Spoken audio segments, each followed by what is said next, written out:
శాసనసభ స్పీకర్, ఇక్కడ శాసనసభ స్పీకర్ కాదు, నిజమైన శాసనసభ స్పీకర్ గౌరవనీయులు అయ్యన్న పాత్రుడు గారు, బాగా ఇక్కడ శాసనసభ స్పీకర్ ప్రో టర్మ్ కానీ శాసనసభ స్పీకర్ కూడా చాలా ఎఫెక్టివ్గా పనిచేశారు. మిమ్మల్ని చూస్తే చాలా ముచ్చటేస్తూ ఉంది. Wonderful work. అదే సమయంలో మీ అందరినీ సరైన మార్గంలో పెట్టాలని ఆలోచించే హెచ్ఆర్డి మినిస్టర్ శ్రీ నారా లోకేష్ గారు, చీఫ్ సెక్రటరీ విజయానంద్ గారు, సహచర మంత్రివర్గ సభ్యులు, అదే మరి కొండ అధికార యంత్రాంగం, ఈరోజు 175 నియోజకవర్గాల నుంచి చాలా ఎక్సర్సైజ్ చేసి ఎంపికై ఈ పోటీకి మీరందరూ కూడా మీ మీ నియోజకవర్గం ఎమ్మెల్యేగా మీరు ఇక్కడ ప్రాతినిధ్యం వహించారు. ఈ మాక్ అసెంబ్లీలో మిమ్మల్ని అందరినీ మనస్ఫూర్తిగా అభినందిస్తున్నా. మరొకసారి మిమ్మల్ని చూశాను, స్టూడెంట్ అసెంబ్లీ అదరగొట్టారు. మామూలుగా నేను అసెంబ్లీలో కూడా వాచ్ చేస్తూ ఉంటాను, మీరు మామూలుగా చెయ్యలేదు. మిమ్మల్ని చూస్తే ఇదే నేను ఎప్పుడూ కోరుకుంటాను. అసెంబ్లీ ఒక ఆదర్శంగా ఉండాలని కోరుకుంటాం. చాలాసార్లు మా ఎమ్మెల్యేలకైతే నేను శిక్షణా కార్యక్రమాలు కూడా పెట్టా, కానీ చాలా తక్కువ సమయంలో మీ యొక్క ప్రవర్తన, మీ యొక్క ఇది చూస్తే వండర్ఫుల్ పర్ఫార్మెన్స్. మరొక్కసారి మిమ్మల్ని అందరినీ మనస్ఫూర్తిగా అభినందిస్తున్నా. ఈ సంవత్సరం మనందరం కూడా ఇటీవల కాలంలో మన ప్రధానమంత్రి గారు ఈ యొక్క సంవిధాన్ దివస్ని జరుపుకోవాలని ఒక కార్యక్రమానికి పిలిపించాడు. జాతీయ రాజ్యాంగ దినోత్సవం. దీనికి ఎందుకంటే ఒక బాధ్యత రావాలి, ప్రతి ఒక్కరిలో ఒక చైతన్యం రావాలి, అవేర్నెస్ రావాలనే ఉద్దేశంతో ఈ కార్యక్రమానికి శ్రీకారం చుట్టారు. ఈ 1 గంటలోనే మనం చాలా విషయాలు మనం మాట్లాడుకున్నాం. ఈరోజు మీ మంత్రి గారు ఒక మంచి బుక్ ఒకటి తీసుకొచ్చారు, education department, constitution of India for children.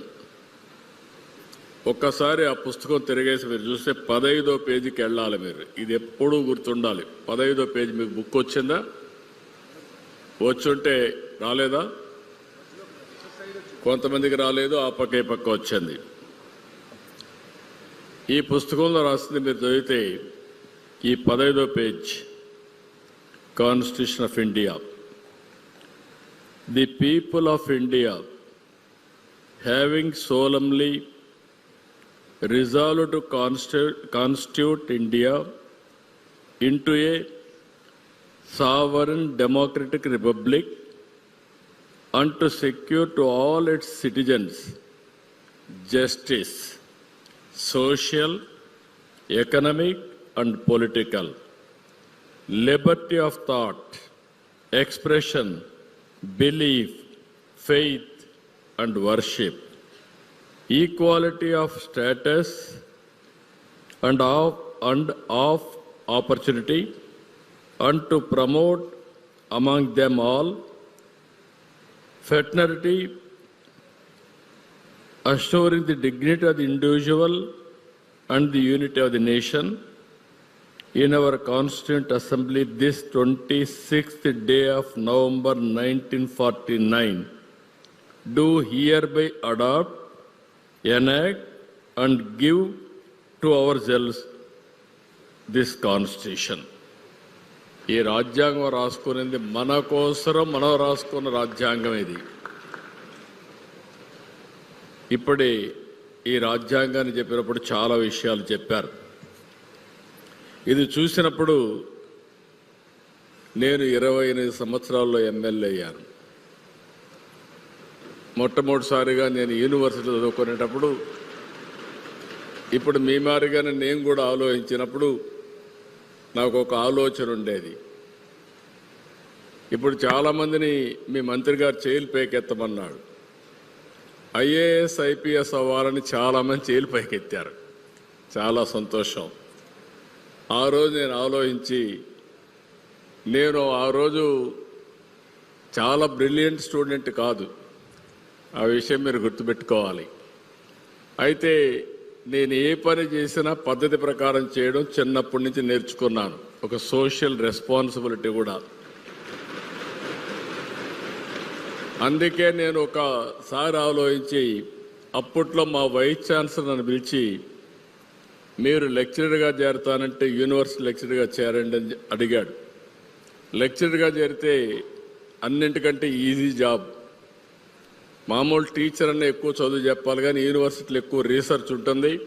ఒక 2-3 గంటల క్లాసులు ఉంటాయి, మిగిలినప్పుడంతా రీసెర్చ్ ఉంటుంది. నేను పోటీ చేయను, నేను ఎమ్మెల్యే అవుతున్నాను ఆ రోజు చెప్పాను. ఆయన ఆశ్చర్యపోయి, నేను ఊహించలేదు నీ సమాధానం అంటే, అవునండి రేపు ఎలక్షన్స్ వస్తున్న 78లో నేను పోటీ చేసి మళ్ళీ ఎమ్మెల్యేగా వచ్చి మీకు కనపడుస్తానని ఒక సెల్ఫ్ కాన్ఫిడెన్స్తో ఆ రోజు చెప్పాను.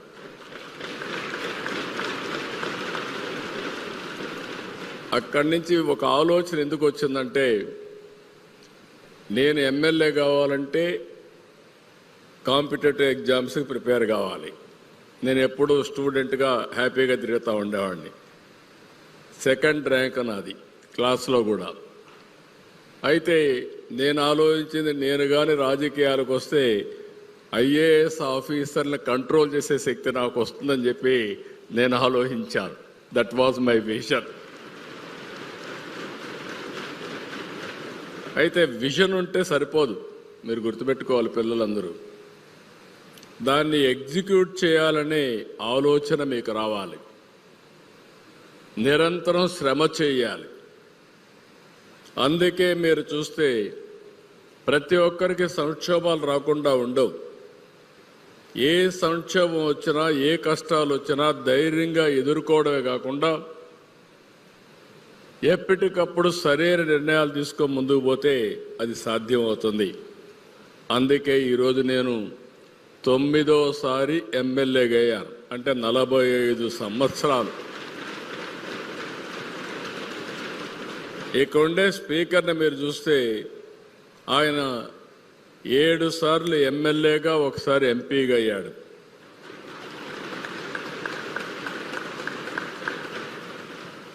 ఇంకొక పక్క నేను 30 సంవత్సరాల్లో మంత్రి అయ్యాను, 45 సంవత్సరాల్లో ముఖ్యమంత్రి అయ్యా, 4వసారి ముఖ్యమంత్రిగా పనిచేస్తున్నా.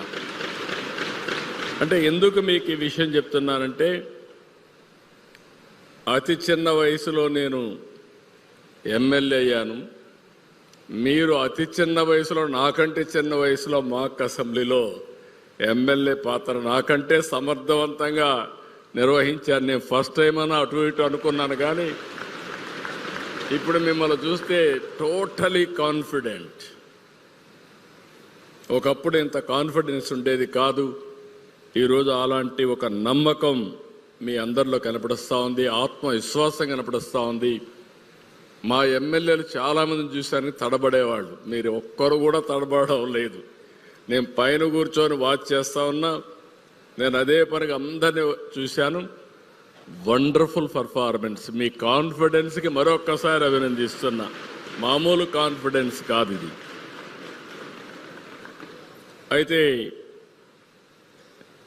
మన భారతదేశానికి ఆత్మగా నిలిచిన రాజ్యాంగానికి 1949లో ఇదే రోజున నవంబర్ 29 రాజ్యాంగ సభ ఆమోదం తెలిపింది. 2 సంవత్సరాల 11 నెలలు 18 రోజుల పాటు మేధావులు, విద్యావంతులు, రాజ్యాంగ ప్రముఖులు, ప్రజానేతలు కలిసి సుదీర్ఘంగా చర్చించారు. కూలంకుషంగా చర్చించి నవంబర్ 20న మనం 26న రాజ్యాంగ దినోత్సవం, సంవిధాన దివాస్ చేసుకోవాలని మన ప్రధానమంత్రి నిర్ణయించారు. ఈ ఏడాది సబ్జెక్టు కూడా అవర్ కాన్స్టిట్యూషన్ అవర్ ప్రైడ్ అనే పేరుతో ఈ సంవిధాన్ దివస్ జరుపుకుంటున్నాం. ఇక్కడికి వచ్చినప్పుడు మీ మంత్రి గారు చాలా యాక్టివ్గా, డైనమిక్గా ఉండవే కాకుండా చాలా రెవల్యూషనరీ థింకింగ్ ఒకసారి చేస్తూ ఉంటారు.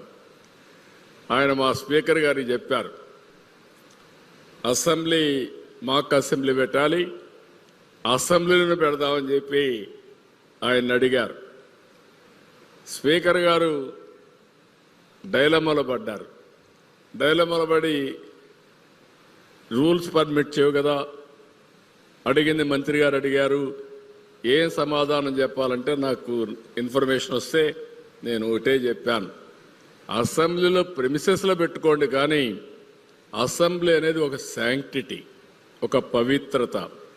అక్కడ ఎమ్మెల్యేలుగా ఎంపికైతేనే ఆ రోల్ ప్లే చేయగలుగుతారు తప్ప ఇలాంటి మీటింగ్లు పెట్టకూడదని నేను చెప్పి అసెంబ్లీని మరిపించే విధంగా ఈరోజు సేమ్ సెటప్ వేసి మిమ్మల్ని అందరినీ ఎమ్మెల్యేలుగా ఇక్కడ చూస్తున్నారంటే చాలా గర్వపడుతున్నా. చాలా బాగా చేశారు. సెటప్ కూడా చాలా బాగా ఆర్గనైజ్ చేశారు. మేము ఏదో మీటింగ్ పెట్టి రూమ్లో పాస్ చేస్తే ఈ స్ఫూర్తి రాదు.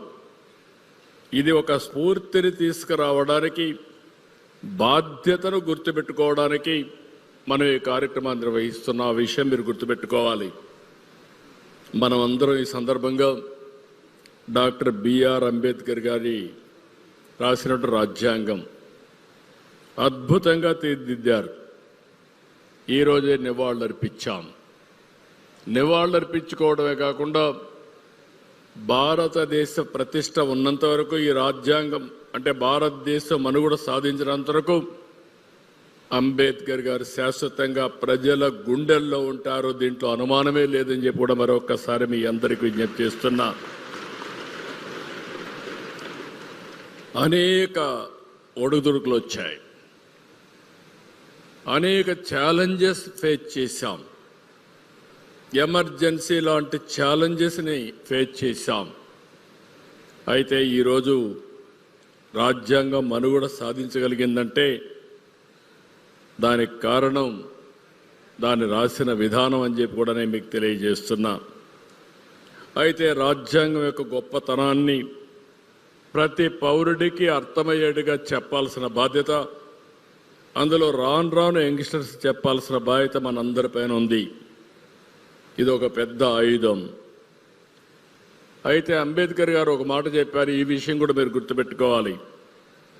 రాజ్యాంగం ఎంత గొప్పదైనా దాన్ని అమలు చేసేవారు మంచివారు కాకపోతే అది చెడు ఫలితాలను ఇస్తుంది.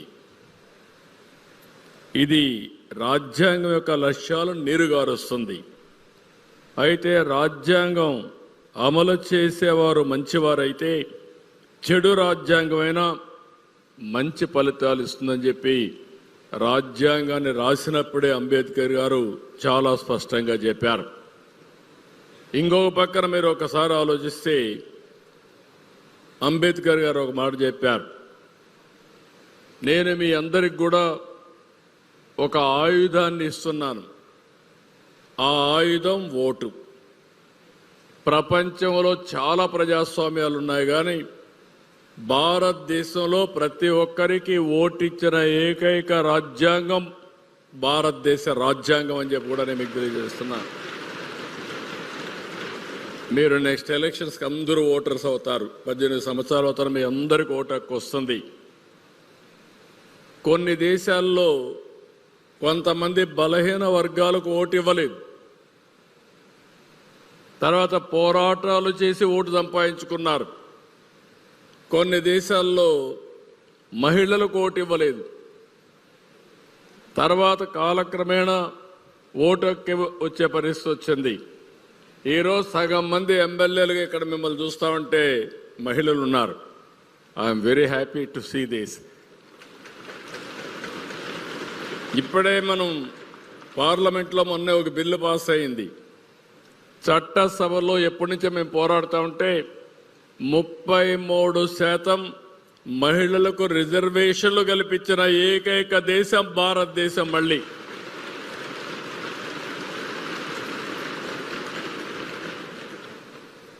అమెరికా లాంటి దేశం మీరు గుర్తుపెట్టుకుంటే అక్కడ ప్రెసిడెంట్ ఎప్పుడూ మహిళ కాల. అలాంటిది భారతదేశంలో ప్రైమ్ మినిస్టర్లు అయ్యారు, మంత్రులు అయ్యారు, ప్రెసిడెంట్లు అయ్యారు. అది భారతదేశంలో ఉండే ప్రత్యేకత అని చెప్పి కూడా మరొక్కసారి మీ అందరికీ విజ్ఞప్తి చేస్తున్నా. ఒక మాటలో చెప్పాలంటే ఇది ఒక వజ్రాయుధం మనందరికీ. ఏదైతే ఓటు హక్కు ఉందో దీనివల్ల ప్రభుత్వాలను మార్చొచ్చు, మన భవిష్యత్తుని మనం రూపకల్పన చేసుకునే అవకాశం వస్తుంది. The spirit of the constitution is to provide equality status and opportunity to every citizen అనే సిద్ధాంతంతో రాజ్యాంగాన్ని రాశారు. దాని బ్యూటీ మీరు చూస్తే ప్రధానమంత్రి గారు చాలాసార్లు చెప్పారు. ఒక ప్రధానమంత్రి ఛాయ్ వాలాగా ఉన్న వ్యక్తి భారతదేశ ప్రధానమంత్రి కావడమే కాకుండా భారతదేశం యొక్క దశ దిశ మార్చే పరిస్థితి వచ్చారంటే అది రాజ్యాంగం మనకిచ్చిన అవకాశం అని చెప్పి నేను మీకు తెలియజేస్తున్నా. ఒక మామూలు వ్యక్తి అబ్దుల్ కలాం కనీసం ఆయన వర్షం వస్తే ఏం చేయాలనో తెలియకుండా చెప్పులుంటాయి పైన పెట్టుకొని తడవకుండా పోయిన సందర్భం. అంటే పేదరికానికి ప్రతిబింబం ఇది. ఆయన చాలాసార్లు చెప్పాడు, తినడానికి కూడా తిండి లేకపోతే పట్టుదలతో ముందుకు పోతూ నాన్ వెజ్ని కూడా మానేశానని. అలాంటి సందర్భాల్లో భారతదేశంలో ఈరోజు చూస్తే భారత రత్న కావడమే కాకుండా ప్రెసిడెంట్ ఆఫ్ ఇండియా అయ్యి one of the most powerful president of ఇండియాగా నిర్వహించారంటే అది భారత రాజ్యాంగం యొక్క గొప్పతనం. ఇప్పుడే మీరు చూస్తే ద్రౌపది ముర్ము ప్రస్తుత రాష్ట్రపతి ఒక గిరిజన మహిళ ఈరోజు భారతదేశం యొక్క ప్రెసిడెంట్ అయ్యే పరిస్థితి వచ్చింది. నేను కూడా ఒక సాధారణ కుటుంబంలో పుట్టి 4వసారి ముఖ్యమంత్రి అయ్యానంటే అది రాజ్యాంగం మనకందరికి ఇచ్చిన అవకాశం అని చెప్పి మరొకసారి మీ అందరికీ తెలియజేస్తున్నా. అయితే ఇక్కడ మనందరం ఒకటి గుర్తుపెట్టుకోవాలి, రాజ్యాంగం మనకు ప్రాథమిక హక్కులు ఇచ్చింది, అదే మరి ప్రాథమిక విధులను కూడా ఇచ్చింది, బాధ్యతలు కూడా ఇచ్చింది. చాలామంది హక్కుల కోసం పోరాడతారు కానీ బాధ్యత మాత్రం నిర్వహించబట్టారు. అందుకనే బ్యాలెన్స్ కాకపోతే మనం అనుకున్న లక్ష్యాన్ని కూడా మనం నెరవేర్చుకోలేం. ఇంకొక పక్క మీరు గుర్తుపెట్టుకోవాల్సింది, దేశంలో ఏ ఒక్కరు కూడా రాజ్యాంగానికన్నా గొప్పవారు కాదు, అందరూ రాజ్యాంగానికి బద్దులై ఉండాల్సిందే. అందుకే ఈరోజు మన వ్యవస్థను మీరు గుర్తుపెట్టుకోవాల్సింది 4 పిల్లర్స్. ఒకటి రాజ్యాంగంలో లెజిస్లేచర్స్, ఢిల్లీ లెవెల్లో పార్లమెంట్ సభ్యులు ఉంటారు. పార్లమెంట్ సభ్యులు దేశంలో చట్టాలను చేస్తారు. రాష్ట్ర స్థాయిలో అసెంబ్లీ ఉంటుంది. ఇక్కడ మనం అందరం కూడా చట్టాలు చేస్తాం. దేశం చేసే చట్టాలు రాష్ట్రంలో చేసే చట్టాలు వేరేగా ఉంటాయి. ఇంకొక పక్కన గ్రామ స్థాయి ఏదైతే సెల్ఫ్ గవర్నెన్స్ కింద పంచాయతీలు ఉంటాయి.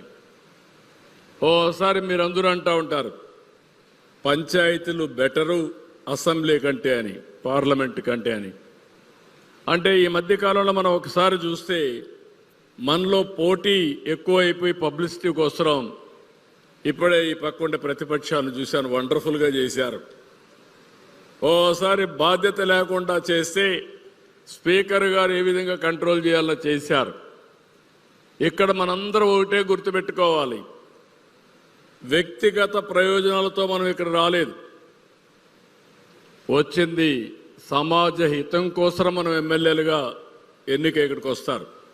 అందులో మంత్రులు అవుతారు, ఎమ్మెల్యేలు ఉంటారు. కానీ సమాజ హితంకి వచ్చే వాళ్ళం వ్యక్తిగత కక్షల కోసం పోరాడవలసిన అవసరం లేదు. ఒకప్పుడు సిద్ధాంతాల పోరాటాలు ఉండేటివి, ఆ విషయం కూడా మీరు గుర్తుపెట్టుకోవాలి. సిద్ధాంతాల పోరాటం అంటే మన దేశంలో మీరు గుర్తుపెట్టుకోవాల్సింది మనకు రాజ్యాంగం వస్తానే మీరు చిన్నపిల్లలు కాబట్టి భవిష్యత్తులో మీకు అన్ని ఒక ఆలోచన వస్తుంది. రాజ్యాంగం వచ్చినప్పుడు మీరు గుర్తుపెట్టుకునేది ఏ దేశమైనా పబ్లిక్ పాలసీస్ ఆర్ ఇంపార్టెంట్. ఇంత మునుపు మాట్లాడినప్పుడు చెప్పారు, నేను ఒక పాలసీ తీసుకున్నాను, మా అయ్యన్న పత్రి గారు చెప్పినట్టు ఫ్యూచర్ నాలెడ్జ్ ఎకానమీని ఆలోచించాను. దానిపైన ఏం చేయాలని ఆలోచించినప్పుడు అప్పటికప్పుడే ఇన్ఫర్మేషన్ టెక్నాలజీ రెవల్యూషన్ వచ్చింది. అంటే బిల్ గేట్స్ ఇంటర్నెట్ ఇన్నోవేట్ చేశాడు లేట్ 90s. దాన్ని అవకాశంగా తీసుకొని తెలుగు వాళ్ళు నెంబర్ 1గా ఉండాలని నేను ఆలోచించి నెంబర్ ఆఫ్ ఇంజనీరింగ్ కాలేజీలు పెట్టాను. 30 ఇంజనీరింగ్ కాలేజీలని 9 సంవత్సరాల్లో 300 ఇంజనీరింగ్ కాలేజీలు చేశాను. అది చూసిన తర్వాత అందరూ ఇంజనీర్లు కావాలి. అదే మరి జిల్లాకు ఒక మెడికల్ కాలేజీ పెట్టాను. అయితే ఇవన్నీ పెట్టిన తర్వాత మీలో చదువుకున్న తర్వాత ఉద్యోగాలు కావాలి. అప్పుడు ప్రపంచంలో ఉండే కంపెనీస్ అన్ని తీసుకొచ్చాం.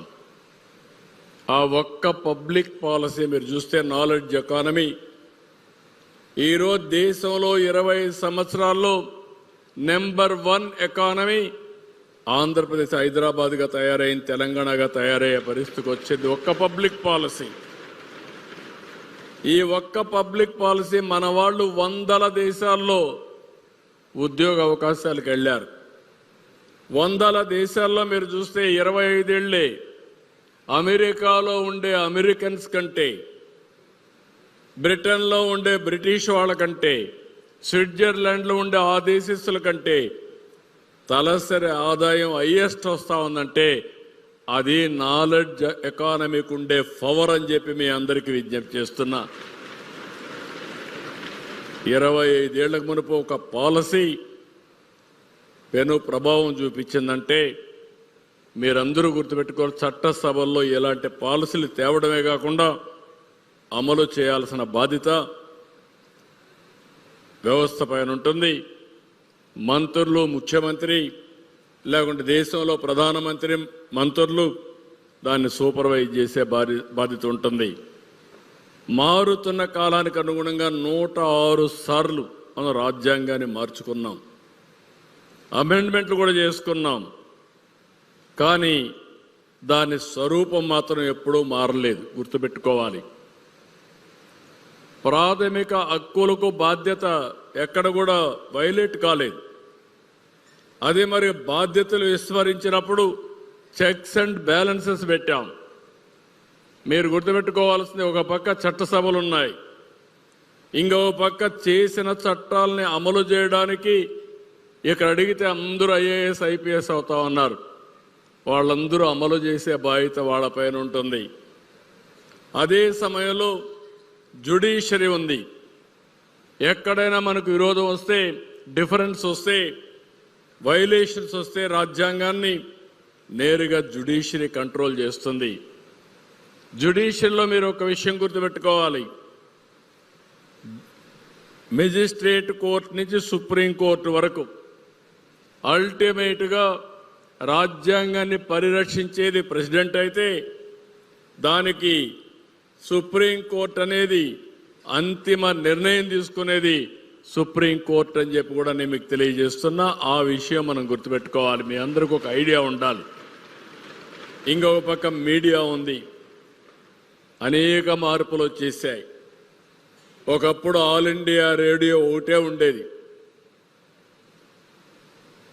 ఎవరన్నా అసెంబ్లీ సభ్యులు మాట్లాడితే, ఇప్పుడు మీరు మాట్లాడారు, మాక్ అసెంబ్లీ అయినా మీ పేర్లు రేపు సోషల్ మీడియాలో, ఎలక్ట్రానిక్ మీడియాలో మీ ఊరు, మీ స్కూల్లో ఉండే పిల్లలు కూడా ఎట్లా మాట్లాడారు అని చెప్పి, మా ఎమ్మెల్యే ఎట్లా మాట్లాడారు మాక్ అసెంబ్లీని చూశారు. రేపు పోతానే మీ అందరిని అభినందిస్తారు, శభాష్ బ్రహ్మాండంగా మాట్లాడారని చెప్పి. అలాంటి ఎలక్ట్రానిక్ మీడియా వచ్చిన తర్వాత సోషల్ మీడియా వచ్చింది. ఇప్పుడు సోషల్ మీడియాకు అద్దు అదుపు లేకుండా పోయింది. ప్రతి ఒక్కరూ సోషల్ మీడియాలో పోస్టులు పెట్టేస్తారు. వ్యక్తిగత హననం కూడా చేసే పరిస్థితికి వస్తుంది. క్యారెక్టర్ అసాసినేషన్ చేస్తున్నారు. ఆడబిడ్డల పైన పోస్టులు పెట్టడం, మామూలు కూడా కాదు, చాలా భయంకరంగా నూకుడు ఫొటోస్ కూడా పెట్టేసే పరిస్థితి వస్తుంది. అవి కూడా మార్పుడవి. ఇలాంటివన్నీ వచ్చినప్పుడు దానిపైన కూడా మీరు చర్చించి ఏం చేయాలనో మీరు మాట్లాడే పరిస్థితికి వచ్చారు. ఇక్కడ ఒక విషయం గుర్తుపెట్టుకోవాలి. మనకు స్వాతంత్రం వచ్చినప్పుడు మీరు చూస్తే మన దేశంలో భిన్న కులాలు ఉన్నాయి, మతాలు ఉన్నాయి, ప్రాంతాలు ఉన్నాయి, భాషలు ఉన్నాయి, విభిన్న సంస్కృతులు ఉన్నాయి, జాతులు ఉన్నాయి. ఇప్పటికి కూడా ఏజెన్సీ ఏరియాలో ఉండే గిరిజనులు చాలా వెనుకబడి ఉన్నారు. అలాంటివన్నీ చూసి ఆనాటి బ్రిటిష్ ప్రధాని విన్స్టన్ చర్చిల్ ఒక మాట అంటాడు, ఇండియా ఎప్పటికీ బాగుపడదు, వీళ్ళకి మేము స్వాతంత్రం ఇచ్చినా బాగుపడదని చెప్పి అవగాహన చేసే పరిస్థితికి వచ్చాడు. అలాంటి అవహేళన చేసిన ఆనాటి ప్రధానమంత్రిని చూస్తే ఈరోజు భారతదేశం మన రాజ్యాంగ ఫలితం 4వ అతిపెద్ద ఎకానమీగా తయారైంది. బ్రిటిష్ని కూడా దాటేశాం. అంటే మనకు అవకాశాలు లేక కాదు, తెలివి లేక కాదు, వనరులు లేక కాదు, 200 సంవత్సరాలు బానిసత్వంతో బతికాం, పరదేశ పాలనతో బతికాం. ఈ విషయం మీరు గుర్తుపెట్టుకోవాలి. పిల్లలంతా మీరు ఏమనుకుంటారంటే ఫ్రీగా వచ్చేసారు కాబట్టి యాస్పిరేషన్స్ అన్నీ ఉంటాయి కాబట్టి మాట్లాడుకుంటున్నాం. కానీ ఒకప్పుడు ప్రపంచంలోనే అగ్రదేశంగా ఉన్న భారతదేశం 200 సంవత్సరాలు బానిసత్వంతో కడాన ఇక్కడ మీరు చూస్తే మన దేశ సంపద అంతా కూడా తీసుకెళ్లిపోయారు. ఇక్కడే కోహినూరు వజ్రం దొరికింది. ఆ కోహినూరు వజ్రం ఆ రోజు నిజాంకి ఇచ్చారు. నిజాం బ్రిటిష్ వాళ్ళకి ఇచ్చేశాడు. అంటే మన సంపద ఏ విధంగా పోయిందనే ఉదాహరణలు ఇవన్నీ. కానీ ఈరోజు చూస్తే ప్రధానమంత్రి గారిని మనం ఒక్కసారి ఆలోచిస్తే, నేను ఒక మాట చెప్పాను ముందుగా, ఈ దేశానికి వచ్చినటువంటి అనేక సార్లు మొట్టమొదటిసారిగా మనం సోషలిస్టిక్ ఎకానమీకి వెళ్ళాం. దాంతో 47 నుంచి 91 వరకు ఇండియా అంటే ప్రపంచం అంతా చిన్న చూపు చూశారు. మొట్టమొదటిసారిగా 1991లో పివి నరసింహరావు గారు తెలుగు బిడ్డ, ఈ రాష్ట్రంలో పుట్టిన వ్యక్తి ఎకనామిక్ రిఫార్మ్స్కి నాంది పలికాడు. అది పెద్ద గేమ్ చేంజర్గా భారతదేశానికి వచ్చింది. అక్కడి నుంచి మీరు చదువుకున్న మీ భవిష్యత్తు బ్రహ్మాండమైన భవిష్యత్తు వచ్చే పరిస్థితికి వచ్చింది. అక్కడి నుంచి మీరు ఒకసారి ఆలోచిస్తే ఈరోజు మన ప్రధానమంత్రి గారు వచ్చిన తర్వాత నరేంద్ర మోడీ గారు వచ్చిన తర్వాత మీరు చూస్తే 11 ఏళ్లలో 11వ ఆర్థిక వ్యవస్థ 4వ ఆర్థిక వ్యవస్థ కింద వచ్చింది. నెక్స్ట్ ఇయర్కి 3వ ఆర్థిక వ్యవస్థగా తయారవుతాం. 38కి 2వ ఆర్థిక వ్యవస్థగా తయారవుతాం. 47కి 100 సంవత్సరాల స్వాతంత్రం వచ్చే సందర్భంగా నెంబర్ 1 ఎకానమీ ఏంటే దానికి చిరునామా భారతదేశం. 100 సంవత్సరాల కంటే ముందు బానిసత్వం, 100 సంవత్సరాల తర్వాత ప్రపంచంలో అగ్రరాజ్యంగా భారతదేశం ఉంటుంది. మీరు రాసి పెట్టుకోండి. ఎన్నో ఏళ్లు కాదు ఇవి, 25, 47, మీ వయసే 15, 14 ఇంకా ఆ ఏజ్లో ఉంటారు. 13 టీనేజర్స్ అంతా పిల్లలు. ఎగ్జాక్ట్గా మీరు పెళ్లిళ్ళు అయ్యే కొందికి లేకుంటే మీకు పిల్లలు పుట్టే సమయంలో భారతదేశం అగ్రరాజ్యంగా ఉంటుంది, నెంబర్ 1 ఎకానమీగా ఉంటుంది. దీన్ని మీరందరూ గుర్తుపెట్టుకోవాలి. నేను అందుకని ఒక చాలా స్పష్టంగా మీకు ఒక ఐడియా ఇస్తున్నాను. ఇప్పటి నుంచి కొండే మీరే కాదు, ఈరోజు రాజ్యాంగాన్ని మీ మంత్రి గారు ఒక పుస్తకం రాసి మీ అందరికీ బాధ్యతలు అవన్నీ ఇచ్చాడు. నేను తొందరలోనే మీ అందరికీ భవిష్యత్తుకు సూచిక కూడా ఇస్తబోతున్నా. ఒక బుక్ ఒకటి ఇవ్వబోతున్నా. స్కూల్స్ అన్నిట్లో పెట్టబోతున్న పుస్తకాన్ని. ఆ పుస్తకాన్ని మీరు చూస్తే మీరు ఏ విధంగా విజన్ ఉంటుంది, ఏ విధంగా మీ భవిష్యత్తు ఉంటుంది, మీరు ఏ విధంగా మీ యొక్క భవిష్యత్తుని దిద్దుకోవచ్చునో అందులో స్పష్టంగా నేను మీకు ఇవ్వబోతున్నాను.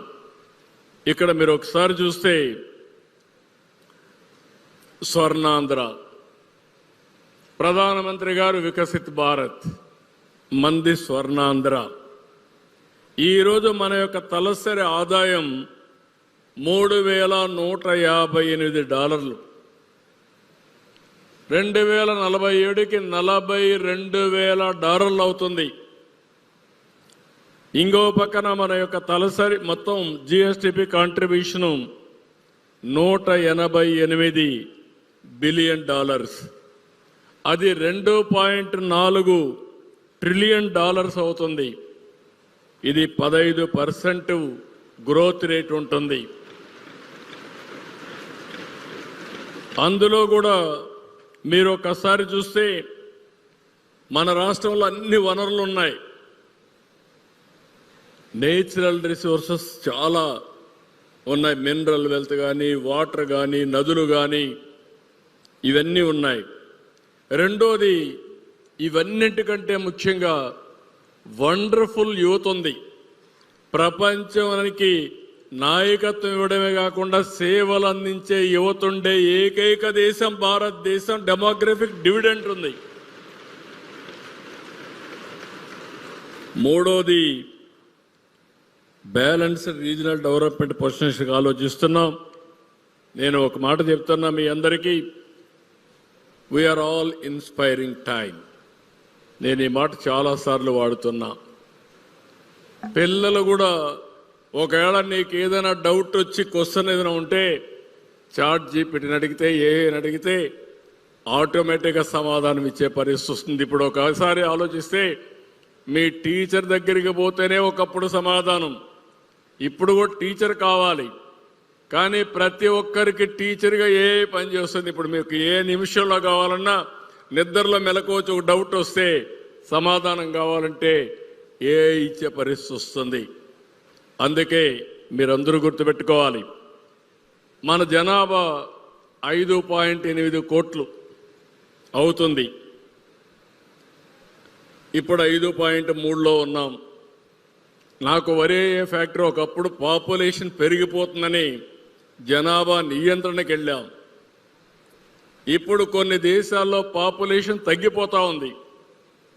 చైనా 140 కోట్లుంటే 130 కోట్లకు వచ్చింది. ఇంకొక 20 ఏళ్లలో చైనా 100 కోట్లు అవుతుంది. భారతదేశం 160 కోట్లు 165 కోట్లు అవుతుంది. అంటే ప్రపంచంలో ఒకప్పుడు జనాభా భారం అనుకునే పరిస్థితి, ఇప్పుడు జనాభా ఆస్తి, ప్రపంచాన్ని శాసించే శక్తిని మరొక్కసారి మీ అందరికీ విజ్ఞప్తి చేస్తున్నా. ఇప్పుడే లోకేష్ గారు ఒక మాట చెప్పారు, నేను కూడా ఇంత మునుపుడు అన్నాను. మహిళలంటే ఒకప్పుడు చాలా చిన్న చూపు,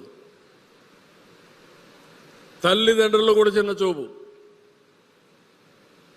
మొట్టమొదటిసారిగా మహిళలకు న్యాయం జరగాలని ఆలోచించింది మన రాష్ట్రంలో ఎన్టీ రామారావు గారు ఆలోచించి ఆస్తిలో సమాన హక్కు ఇచ్చిన మొదటి రాష్ట్రం, మొదటి వ్యక్తి ఎన్టీ రామారావు గారు. మీరు ఎవరిని అడగాల్సిన పని లేదు, అది మీ హక్కు.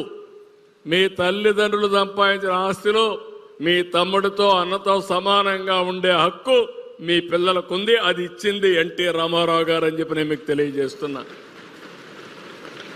రెండోది, మొట్టమొదటిసారిగా యూనివర్సిటీ పెట్టాడు. మహిళా యూనివర్సిటీ పెట్టి మహిళలు చదువుకోవాలని పెట్టాడు. దాంతో మీలో ఒక ఆలోచన వచ్చింది.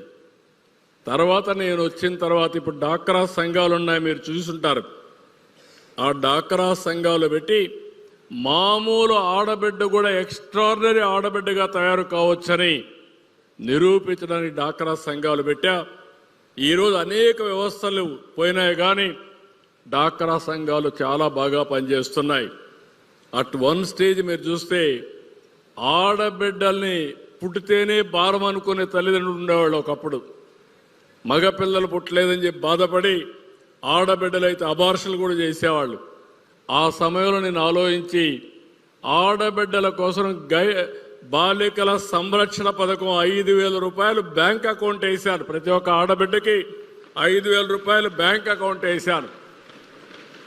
కొంతమంది పెళ్ళిళ్ళు చేయలేమంటే అది కాదని నేను ఆ రోజుట్లోనే ఆడబిడ్డలందరికీ కూడా మ్యారేజ్ కోసం ఆర్థిక సహాయం చేశాం. ఇంకొక పక్కన మీరు ఆలోచిస్తే మేము తీసుకున్న నిర్ణయం ఆడపిల్లల్ని సమానంగా చదివించాలని కాలేజీల్లో అదే సమయంలో ఉద్యోగాల్లో 33% రిజర్వేషన్లు ఆడపిల్లలు తీసుకొచ్చాం. అందరూ అన్నారు ఆడపిల్లలకు 33% ఇస్తే మెరిట్లో ఒక 30% ఇస్తారు, అప్పుడు 50 కంటే మించిపోతారు. మేమేమవుతానని అడిగితే బ్యాక్లాగ్ ఉంది, ఎన్నో ఏళ్ల సంవత్సరాలుగా ఆడపిల్లలు చదువుకోవడం లేదు, దీంతో వాళ్ళు ఇంకా బాగా చదువుకుంటారంటే ఇటీవల నేను చూశాను చాలామంది ఆడపిల్లలతో మగపిల్లలతో మాట్లాడుతున్న పెళ్ళి అయిన తర్వాత ఇద్దరు కూడా ఐటీ చదువుకొని ఉద్యోగాలు చేసిన వాళ్ళు ఉన్నారు. ఇద్దరు ఆదాయం ఎంత వస్తుందని అడుగుతున్నాను. అడిగితే మగపిల్లల కంటే ఆడపిల్లలకు ఎక్కువ ఆదాయం వస్తూ ఉందంటే అది ఈరోజు మీకుండే తెలివితేటలు. అట్ వన్ స్టేజ్ ఇప్పుడు కూడా జరుగుతున్నాయి. కానీ ఒకటే చెప్తున్నాం, ఆడపిల్లల్లో కూడా ధైర్యం ఉండాలి. ఎవడైనా మిమ్మల్ని టీచ్ చేయడమో అవహేళనగా మాట్లాడితే ధైర్యంగా ఎదుర్కొనే ధైర్యం ఆడపిల్లలకు వస్తే ఆటోమేటిక్గా సమస్యకు పరిష్కారం వస్తుంది. మీరు భయపడితే మిమ్మల్ని వెంటాడతారు, మీరు ధైర్యంగా ఫేస్ చేస్తే సెట్ అవుతుంది. మీరు ఆ విషయం గుర్తుపెట్టుకొని మీరేం బలహీనులు కాదు. అదే లోకేష్ గారు ఇప్పుడు చెప్పింది, మీ మంత్రి గారు. ఆడపిల్లల మారిగా ఏదో కొన్ని మాట్లాడుతూ ఉంటే మనం అంటాం ఆడపిల్ల మారిగా ఆడవద్దనో లేకుంటే గాజులు దొరుకున్నామని మాట్లాడడం. ఇవన్నీ కూడా పోవాలి. అవి పోవాలంటే మీరు ఒక అడుగు ముందుకేయాలి. నేను ఒకసారి అయితే ఆలోచించినప్పుడు ఇప్పుడు ఆర్టీసీలో డ్రైవర్లు కండక్టర్లు ఉన్నారు, అది నేనే రిజర్వేషన్లు పెట్టినప్పుడు తీసుకొచ్చాను. కడాన నేను ఆలోచించి ఆర్టీసీ డ్రైవర్లుగా కూడా ఆడపిల్లలు పనిచేయాలని రిజర్వేషన్లు పెట్టాను. కానీ అది ఒక్కటే నేను సక్సెస్ కాల, అక్కడ అన్నీ సక్సెస్ అయ్యాను. నేను అప్పట్లోనే జర్మనీలో చూసేవాడిని. ఆడపిల్లలు ఆడవాళ్ళు డ్రైవర్లుగా పనిచేసి ట్యాక్సీ డ్రైవర్లుగా సమర్థవంతంగా పనిచేసేవారు. ఈ విధంగా ఆకాశమే హద్దుగా ముందుకు పోయే పరిస్థితి వస్తుంది. నేను అందుకనే ఉమెన్ ఎంపవర్మెంట్ కూడా ఉండాల్సిన అవసరం ఉంది. ఆ సమయంలో మిమ్మల్ని అందరినీ కోరుతున్నా, మళ్ళీ మీరు పెద్ద అయిన తర్వాత ఈ మధ్య కొత్త ట్రెండ్ ఒకటి వచ్చింది.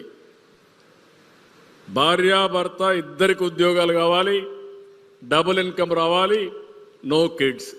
Double income, no kids, let us enjoy. ఇది కొత్త సిద్ధాంతం అయింది. అలాంటి మాత్రం ఆలోచించద్దండి. కనీసం 2 పిల్లలు ఉండేట్టుగా చిన్నప్పటి నుంచే మీరు కూడా మెంటల్గా తయారు కావాల్సిన అవసరం ఉందని చెప్పి మీ అందరికి విజ్ఞప్తి చేస్తున్నా. అదే ఇప్పుడు పాలసీ మార్చుకొని పాపులేషన్ మేనేజ్మెంట్ అంటున్నాను నేను. ఇది చేయగలిగితే ఆ పాపులేషన్ అనేది కొన్ని దేశాల్లో చెప్పిన ఇనే పరిస్థితులు లేరు. ఇప్పుడు చైనా ఉంది, సింగిల్ చైల్డ్ నామ్ పెట్టారు ఒకప్పుడు. ఇప్పుడు దానివల్ల జనాభా తగ్గిపోయింది.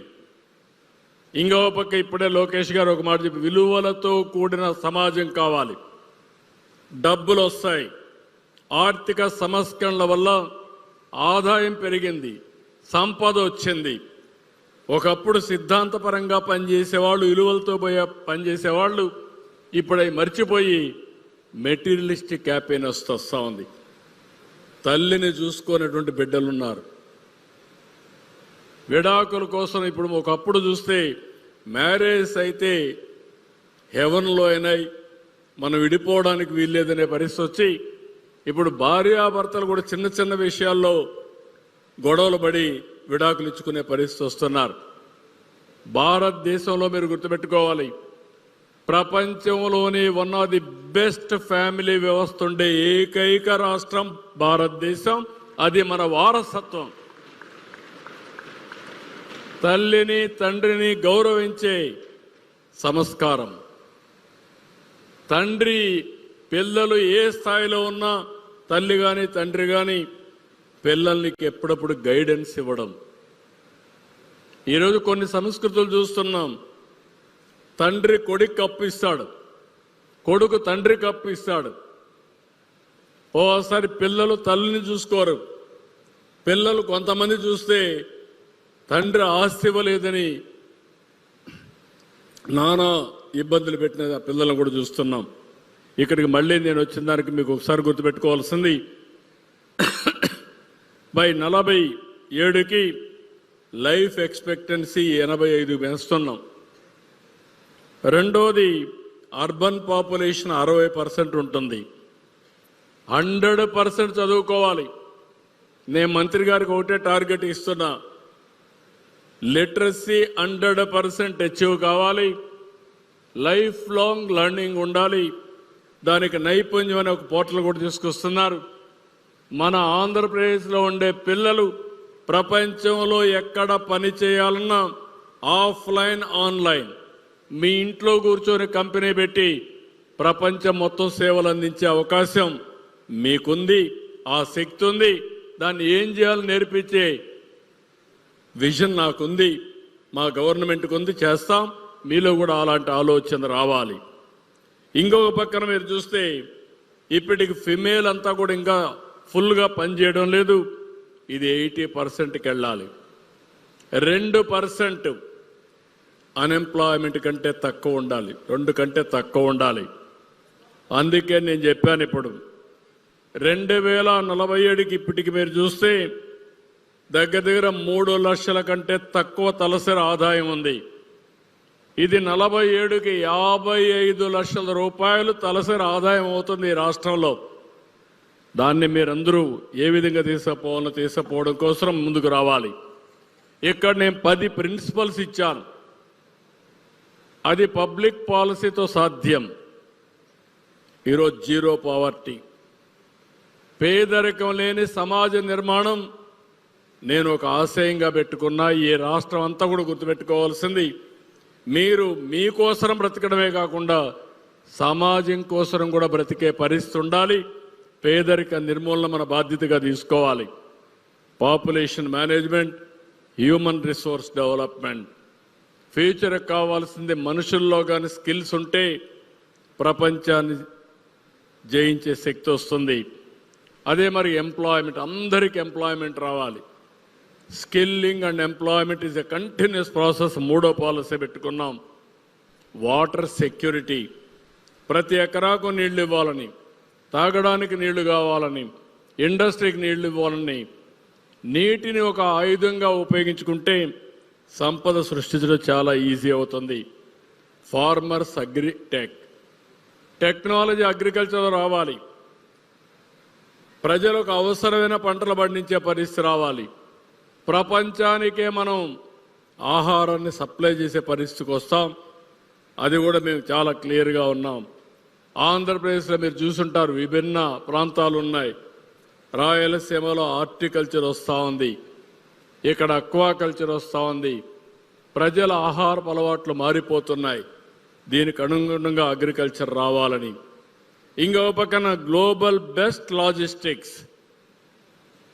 ఈరోజు మీరు ఒకసారి చూస్తే ఒకప్పుడు రోడ్లే లేని పరిస్థితిలో ఈరోజు నేషనల్ హైవేస్ మీరు చూస్తున్నారు. రెండోది విమాన కనెక్టివిటీ మీరు చూస్తే ఈరోజు ఫ్లైట్లు ఎక్కే వాళ్ళు ఎక్కువయ్యారు, ఫ్లైట్లు ఉత్పత్తి తగ్గిపోయినాయి. అలాంటి సమస్య మనం చూసే పరిస్థితి వస్తూ ఉంది. ఈ మధ్య ట్రైన్స్ కూడా, బుల్లెట్ ట్రైన్స్ కూడా వచ్చే పరిస్థితికి వస్తూ ఉంది. ఎక్కడికి పోవాలన్నా ఫాస్ట్గా మూవ్ అవ్వడానికి. ఇవన్నీ కూడా గ్లోబల్ బెస్ట్ లాజిస్టిక్స్ కింద కార్గో కానీ ప్యాసింజర్స్ కానీ కనెక్టివిటీ ఇవ్వడానికి ఒక పాలసీ పెట్టుకున్నాం. అల్టిమేట్గా మీరు చూస్తే ఒకప్పుడు కరెంట్ అంటే ఉండేది కాదు. నేను కూడా లాంతర్తో చదువుకొని వచ్చాను. You are all fortunate now. ఏ స్టేజ్కి రీచ్ అయ్యామంటే ఒకప్పుడు పవర్ మీద అసెంబ్లీలో సగం రోజులు దానిపైన చర్చ జరిగేది. నేను ముఖ్యమంత్రిగా ఉన్న 95లో ఎక్కువ చర్చ దేనిపైన జరుగుతుందంటే పవర్ షార్టేజ్. పొలాలు ఎండిపోయినాయి, ఇండ్లకు కరెంట్ రావడం లేదు. మీరేం చేస్తున్నారని ఇప్పుడు మీరు అడిగిన క్వశ్చన్స్ అన్ని ఆ రోజు అడిగేవాళ్ళు. ఒకరోజు అసెంబ్లీ అడ్జర్న్ అయిపోయింది, ప్రతిపక్షాలంతా పట్టుబట్టి. పంటలు ఎండిపోయినాయి, మీరేదో మాట్లాడుతున్నారు, ఇది కుదరదంటే నేనే హెలికాప్టర్ వేసుకొని అసెంబ్లీ వాయిదా వేసి పోయి చూసొచ్చి మళ్ళా సమాధానం చెప్పిన రోజులవి. దాని మీదనే 99లో పవర్ సెక్టర్ రిఫార్మ్స్ తీసుకొచ్చా. ఈరోజు మీరు చూస్తే 2004కు పవర్ సర్ప్లస్కి వచ్చాం. అక్కడి నుంచి మన ఇంటి పైన మనం కరెంటు తయారు చేసుకునే పరిస్థితికి వచ్చాం. సోలార్ ద్వారా గాలితో కరెంటు చేసుకునే పరిస్థితికి వచ్చాం. జలాశయాల్లో పంపుడు స్టోరేజ్ వచ్చింది. మీ ఊర్లోనే ఒక చిన్న బ్యాటరీ పెట్టుకుంటే కరెంటు మీరే ఉత్పత్తి చేసింది అక్కడనే స్టోరేజ్ చేసి ఏదైతే సోలార్ విండ్ లేకపోతే దాన్ని వాడుకునే పరిస్థితికి వచ్చాం. కాస్ట్ తగ్గే పరిస్థితికి వచ్చింది. అందుకే cost optimization energy and fuel పెట్టాను. మన ప్రోడక్ట్స్ ఉన్నాయి. ఎందుకు ఈ మాట మీతో మాట్లాడుతున్నానంటే this is the age in మీకు అందరికీ.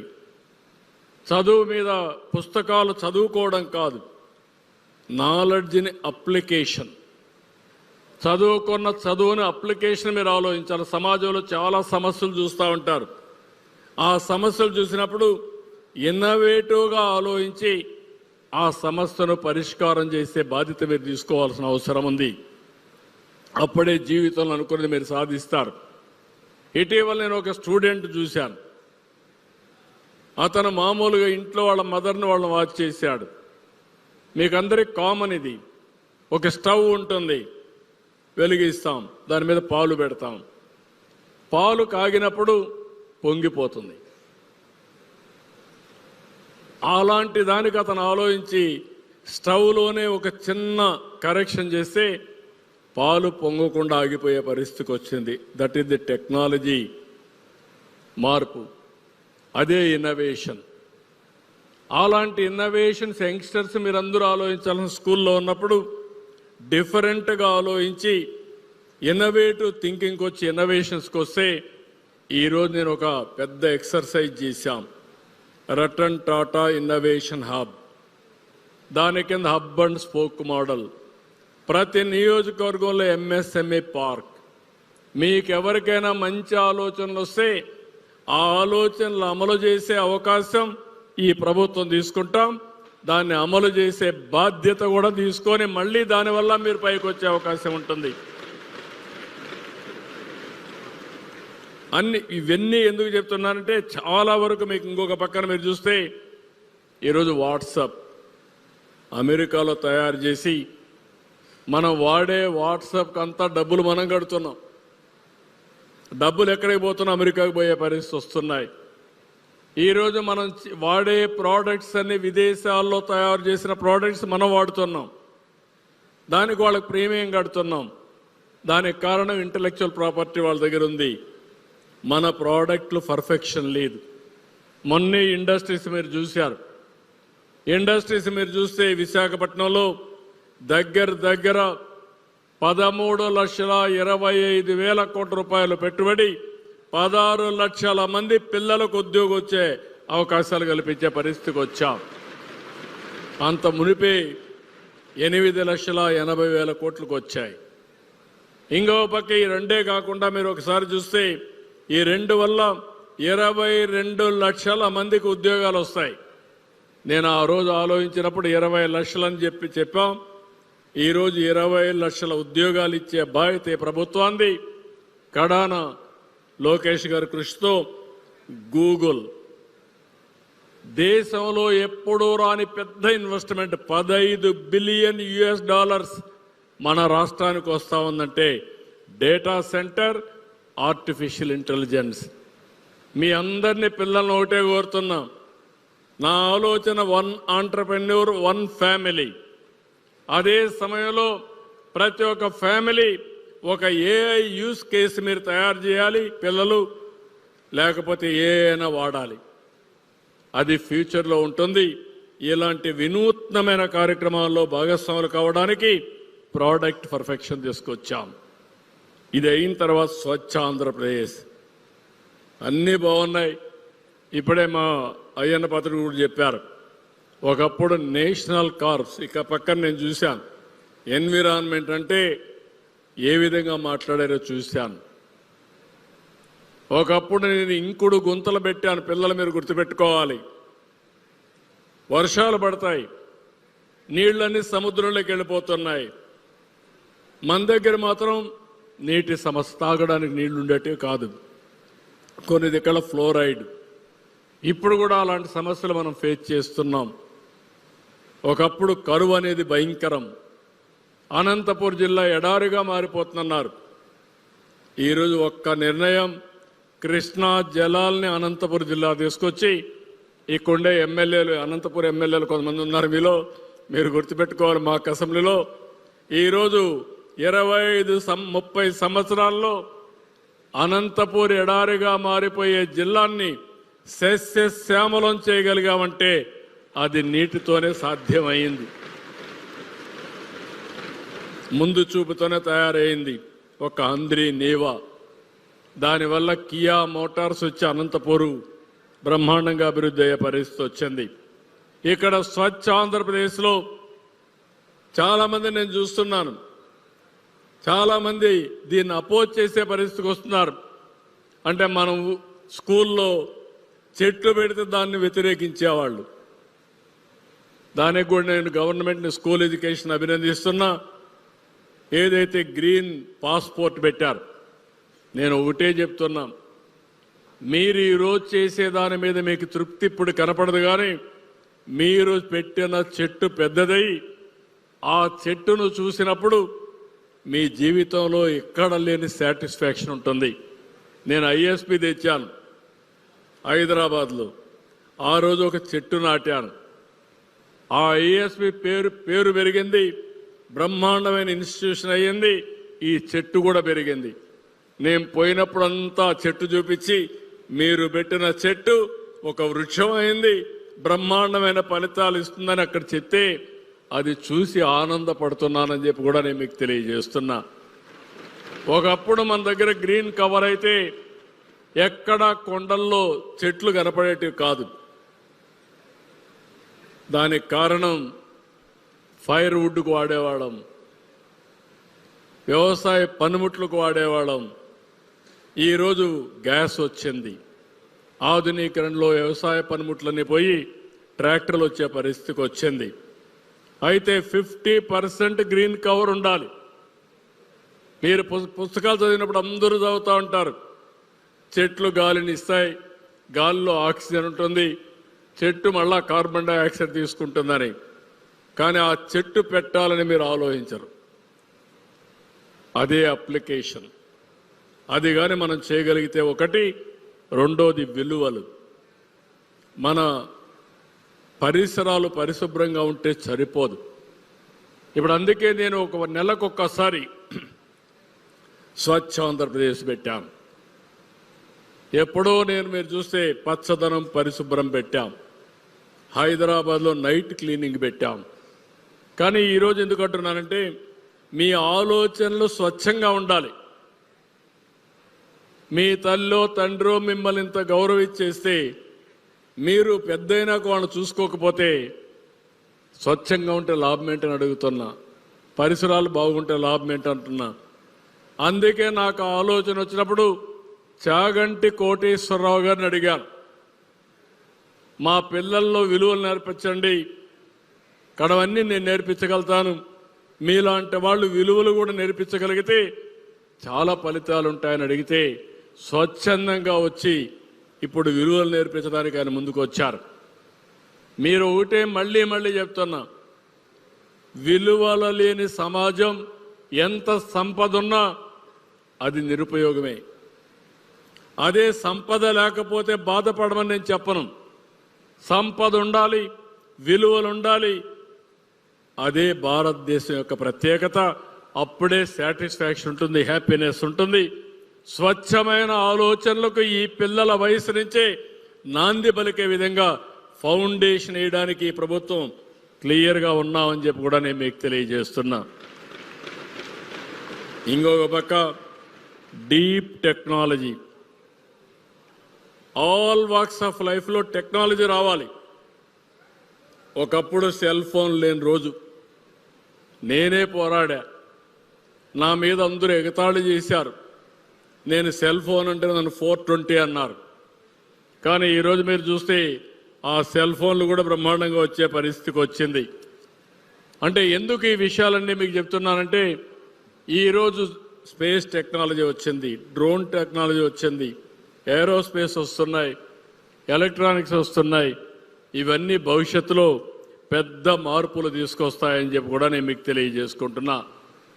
అందుకే ఈరోజు నేను ఆలోచించేది, మీ అందరి ద్వారా భారతదేశం అగ్రదేశం కావాలంటే ఈ 10 ప్రిన్సిపల్స్ అప్లికేషన్ కోసం ప్రతి సంవత్సరం ఏం చేశామో మీ స్కూల్స్లో పెడతా.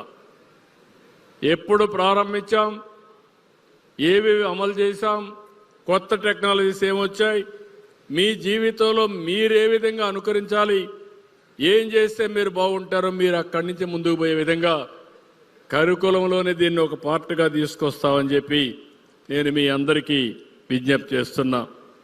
ఈరోజు ఇంకొక పక్కన ఈ మీ యొక్క మాక్ అసెంబ్లీ చూసా, బ్యూటిఫుల్గా చేశారు.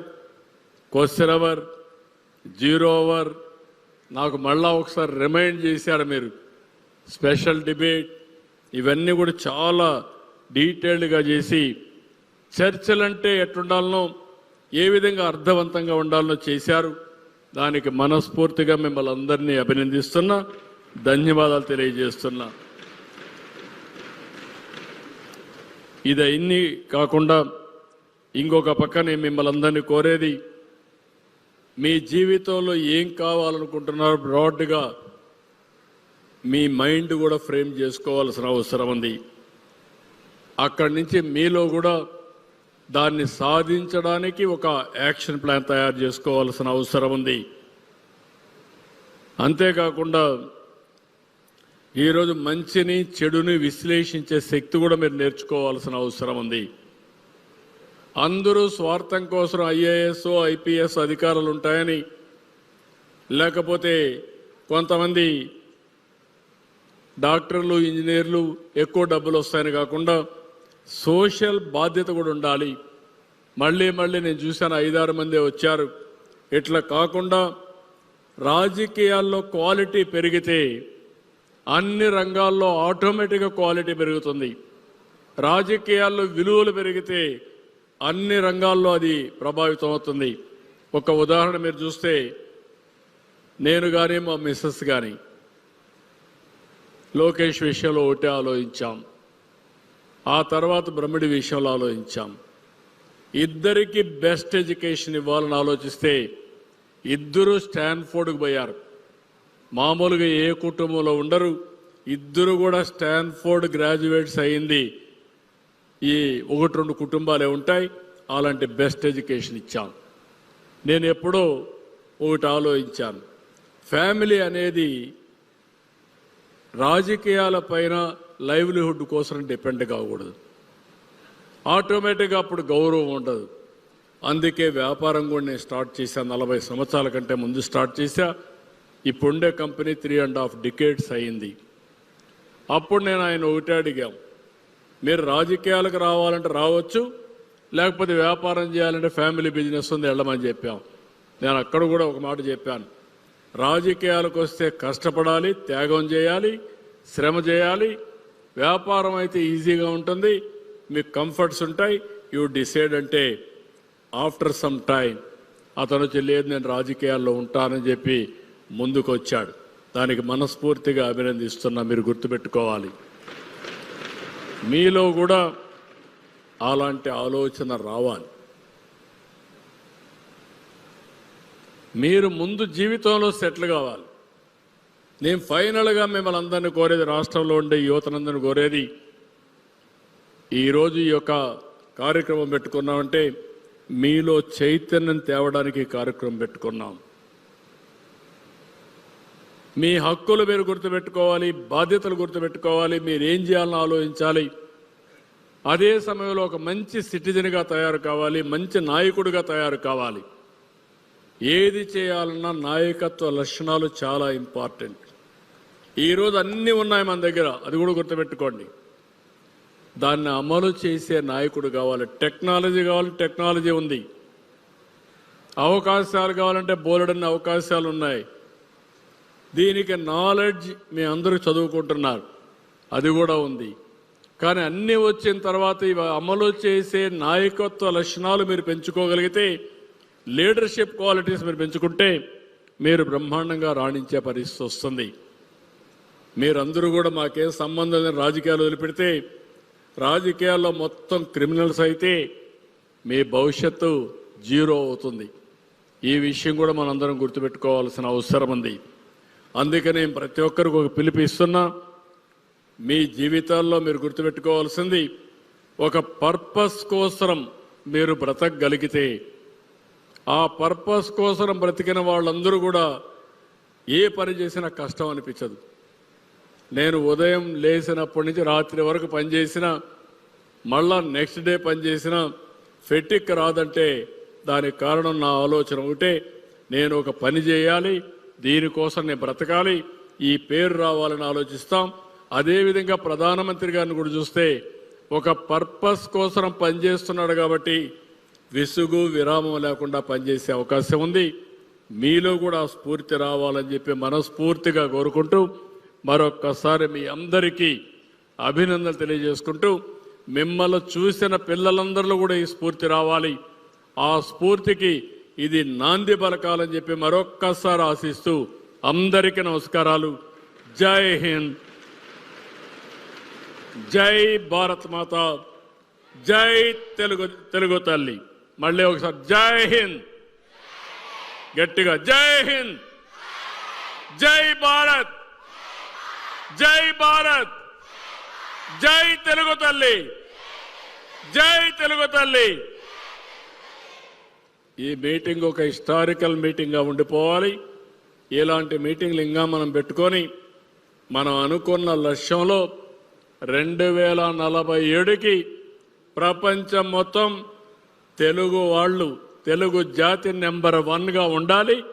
ఆ సంకల్పం మీరు తీసుకోవాల్సిందిగా మరొక్కసారి విజ్ఞప్తి చేస్తూ అందరికీ నమస్కారాలు. Thank you.